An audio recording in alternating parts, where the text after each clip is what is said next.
I want to start tonight with something very simple. A map. Picture the Middle East, the Persian Gulf, the Strait of Hormuz, 21 miles wide at its narrowest point, the most consequential choke point in the global energy system, the waterway through which 20% of the world's oil and liquefied natural gas passes every single day. Now, in that strait right now, at this exact moment, there are thousands of seafarers trapped. Real people on real ships. Merchant sailors from the Philippines, India, Pakistan, Ukraine, and dozens of other countries. People who left their families to work the cargo routes that keep the global economy moving, who are now caught between an American naval blockade on one side and Iranian restrictions on the other. Unable to enter Iranian ports, unable to leave the Gulf freely, trapped in a waterway that has become a war zone. Their families do not know exactly when they are coming home. Their employers cannot get them out without risking seizure. Their governments are making quiet, desperate calls to anyone who will listen, and most Americans have never heard a single word about them. That is where I want to start tonight, with the human beings who are paying the most immediate price for a strategic standoff that most coverage treats as an abstract geopolitical chess game. Because this is not abstract. It never was. And tonight, I want to show you the full picture, including the parts that are not getting enough attention. Stay with me, because we have a lot to cover, and every piece of it connects directly to your gas bill, to your country's alliances, to the strategic position of the United States in a world that is moving very fast in ways that should concern every American. Let me begin with the most important development of the last 24 hours, one I believe is being undercovered. When you understand its full implications, you will see why I call it the most important story of the day. Iran's Foreign Minister, Abbas Araghchi, flew to Moscow today. He met with Russian President Vladimir Putin. Now, let me explain why that meeting matters so deeply. The surface reading, Iran's foreign minister meeting Russia's president, might look like routine diplomacy. It is not routine. It is not even close to routine. And the timing makes it something every American strategist should take very seriously. Think about we stand. The United States has a naval blockade of Iranian ports. Trump's envoys refused to travel to Pakistan for peace talks because the flight was too long. Iran's foreign ministry said Hormuz will under no circumstances return to its previous state. And in this moment, while the US and Iran are in a stalemate with no clear diplomatic path forward, Iran's top diplomat gets on a plane.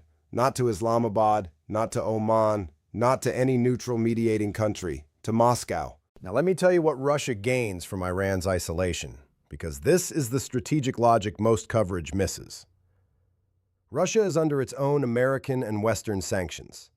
Russia has been fighting a war in Ukraine that has strained its economy and international relationships. Russia has been systematically excluded from the global financial architecture that the United States and its allies control.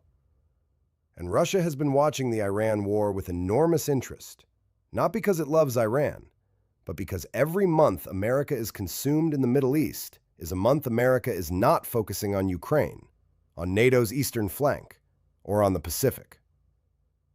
Iran's isolation creates an opportunity for Russia, a partner that needs weapons, that needs sanctions relief mechanisms, that needs alternative financial channels outside the dollar-dominated system, that needs, above all, someone who will not hand it over to American pressure. And Iran gets something from Russia, too. Russian air defense systems, Russian diplomatic cover at the United Nations Security Council, Russian willingness to absorb Iranian oil that the blockade is making harder to sell, and Russian validation, the sense that Iran is not alone, that American pressure has limits, that there is a powerful patron in the room. Now, here is what this means for the American blockade. Specifically, the blockade's theory of victory is this: cut Iran off from enough economic activity that the pain forces it to negotiate. Make the cost of holding out higher than the cost of a deal. But what happens to that theory when Russia is willing to help Iran absorb that pain? When Russian financial channels provide alternatives to the dollar system that sanctions cut off?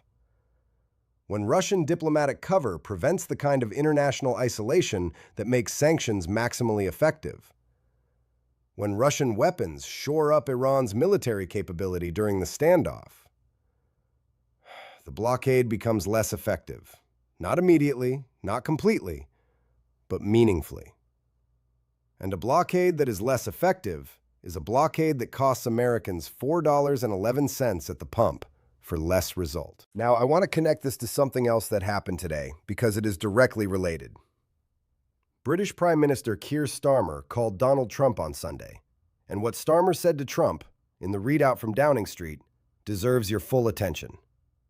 Starmer warned of severe consequences for the global economy and the cost of living of people in the UK from the ongoing Strait of Hormuz situation. He told Trump there was an urgent need to get shipping moving again. I want you to understand what it means when the Prime Minister of the United Kingdom calls the President of the United States and uses the phrase severe consequences. Britain is America's closest ally, the special relationship. The country that stood beside us in World War II, in Korea, in the Gulf War, in Afghanistan. The country that shares intelligence with us through the Five Eyes network at a level of intimacy no other bilateral relationship matches. Emphatic. Our most important partner in the world. That partner called and said, "What you are doing is causing severe consequences for our economy, for our people's cost of living, and we need you to fix it urgently." This is not a hostile country criticizing American policy. This is not China or Russia finding fault.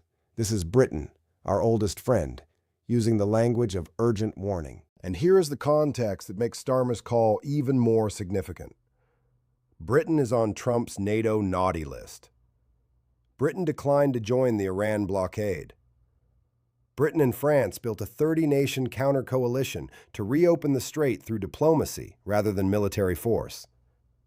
Britain and America are in a complicated moment in the special relationship. And yet Starmer called because the economic consequences of the blockade are severe enough that Britain's Prime Minister felt compelled to pick up the phone and tell the American president directly. Severe consequences for the global economy and for the cost of living of ordinary people. Your cost of living. The EU has spent an additional $24 billion on energy imports since the start of the war. $24 billion without receiving, in the European Commission's own words, a single extra molecule of energy. They are paying more, getting nothing more, because the Strait of Hormuz is a war zone and energy markets are disrupted. Gas in America is at $4.11 today, up from $4.02 10 days ago. The fifth straight day of increases, still below the recent peak of $4.17, but moving in the wrong direction again. And now Iran has said that Hormuz will under no circumstances return to its previous state. Under no circumstances.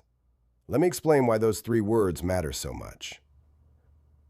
The administration's implicit assumption has been that if a deal is reached, if Iran agrees to nuclear concessions, the strait reopens, ships flow, oil prices normalize, gas comes down.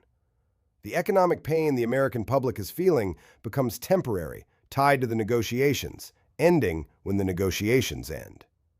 Iran is now explicitly rejecting that assumption. Tehran is saying that regardless of what happens in the nuclear negotiations, regardless of whether a deal is reached, the Strait of Hormuz as it existed before February 28th is gone. That the waterway's status is a separate question from the nuclear question. That Iran has permanently changed the strategic calculus around the Gulf. Now that statement could be a negotiating position, a way of establishing leverage, signaling that America cannot assume the economic pressure lifts automatically with a deal.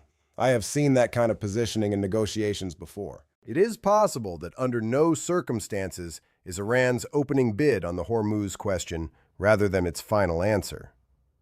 But it is also possible that Iran is telling the truth, that its leadership has concluded the strait was always Iran's most powerful card, its ability to disrupt global energy supply whenever America applied maximum pressure, and that having used that card once, having demonstrated its willingness to deploy it, they have no interest in giving it back unconditionally.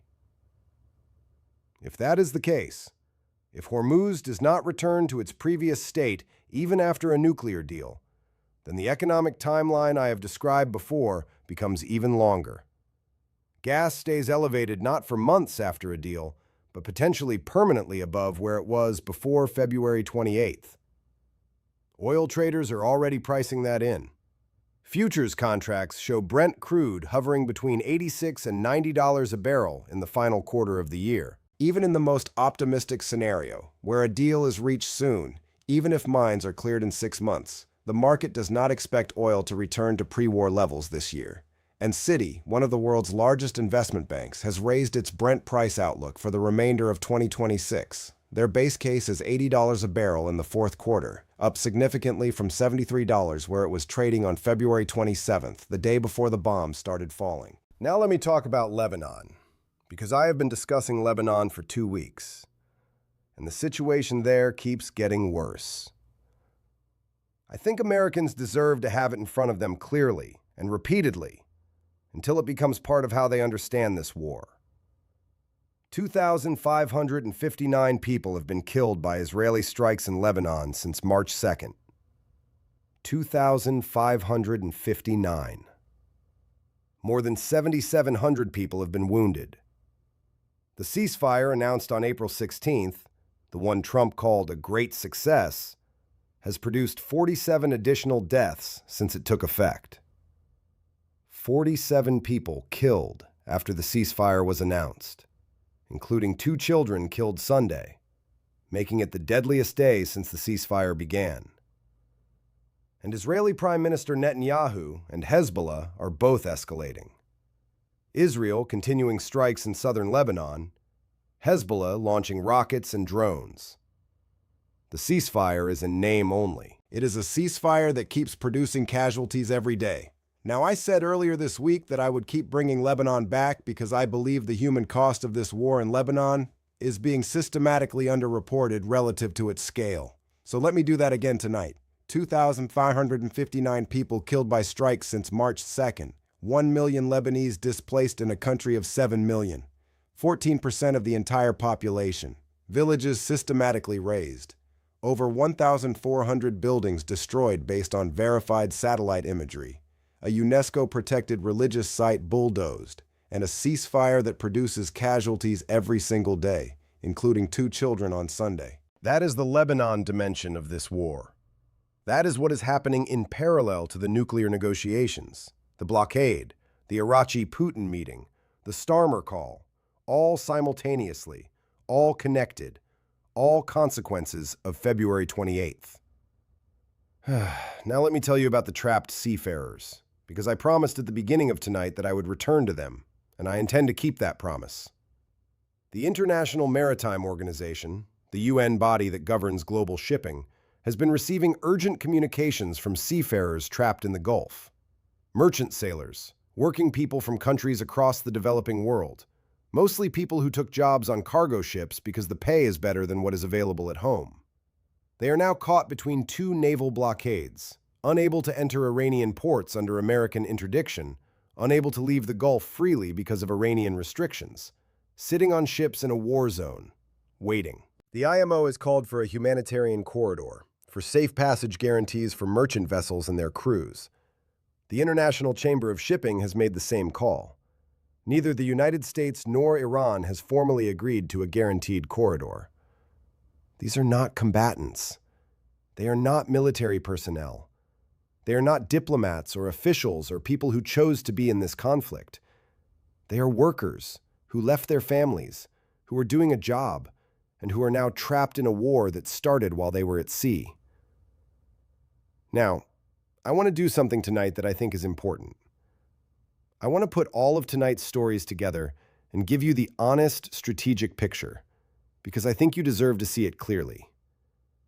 Iran's foreign minister is in Moscow meeting Putin, building the alternative axis that makes the American pressure campaign less effective. Britain's Prime Minister is calling Trump, warning of severe consequences. America's closest ally using urgent language. Iran says Hormuz will not return to its previous state under any circumstances.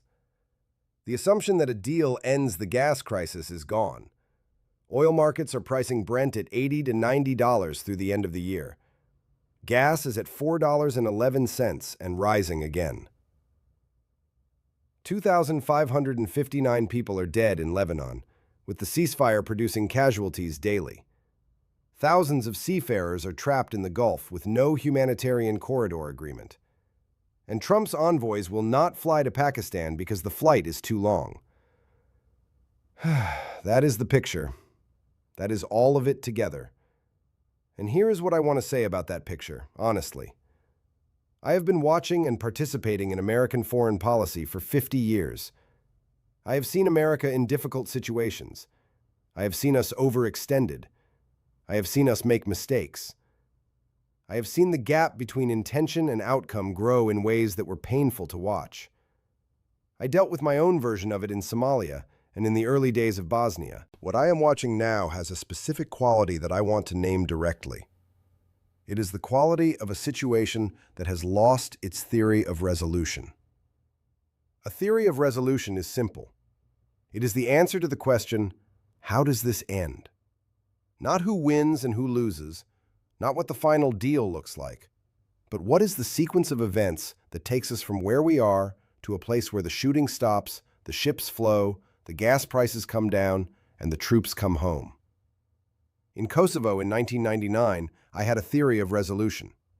Sustained airstrikes on Serbian military infrastructure, political pressure through NATO allies, a specific diplomatic framework called the Rambouillet Agreement, and a clear definition of success. Serbian forces withdraw from Kosovo, international peacekeepers enter, displaced Kosovars return home. The specific sequence was understood by all parties. In the current Iran situation, I cannot identify a clear theory of resolution, and I have been looking hard for one. The nuclear demand is zero enrichment forever. Iran has said it will never agree to that. The blockade is supposed to create pressure, but Iran is going to Moscow and building alternative channels, and 26 Shadow Fleet tankers have already gotten through. The ceasefire is producing casualties, and Iran says Hormuz will not return to normal regardless of a nuclear deal. The envoys will not travel. Communication is by phone. Britain is calling to warn of severe consequences, and the trapped seafarers wait. If there is a theory of resolution inside the administration, a clear sequence of we do this, then they do that, then this happens, then that happens, then the war ends. It has not been communicated to the American public, or to Congress, or based on reporting, to our allies. And a war without a theory of resolution is not a war of maximum pressure. It is a war of maximum cost, paid by the seafarers trapped in the Gulf, by the Lebanese civilians dying in ceasefire casualties, by the American families paying $4.11 at the pump, by the 13 families who already paid the ultimate cost. Now let me close with something I want every American to sit with. Araghchi is in Moscow meeting Putin today. Two countries under American sanctions. Two countries in conflict with the American international order. Two countries that have concluded they have more to gain from each other than from accommodation with Washington. Building a relationship in real time while America's envoys stay home because the flight is too long. I know something about the importance of showing up. I negotiated in Belfast when people said the Good Friday Agreement was impossible. I went to Camp David when people said an Israeli-Palestinian framework was impossible. I spent years building the economic architecture that made American prosperity possible in the 1990s. Every one of those things required showing up, being present, doing the hard work, in person. Araghchi is in Moscow today, building a relationship with Putin that will outlast whatever happens in the Iran nuclear negotiations, that will give Iran more options and America less leverage, that will make the theory of maximum pressure less effective and the theory of resolution harder to find. And the American response is, Iran can call us. The world does not wait. Diplomacy does not pause. Relationships get built whether we participate or not. And the ones being built right now in Moscow are not being built in America's interest. Pay attention. Call your representatives. Demand a theory of resolution. Demand answers about the trapped seafarers. Demand honesty about what under no circumstances actually means for gas prices and for the troops. Determined, because the American people deserve to know where this is going. Not the Truth Social version, not the press secretary version, but the honest version with all the pieces on the table. Thank you for listening. God bless you, and God bless the United States of America, because the American people deserve to know where this is going. Not the Truth Social version, not the press secretary version, but the honest version with all the pieces on the table. Thank you for listening. God bless you, and God bless the United States of America.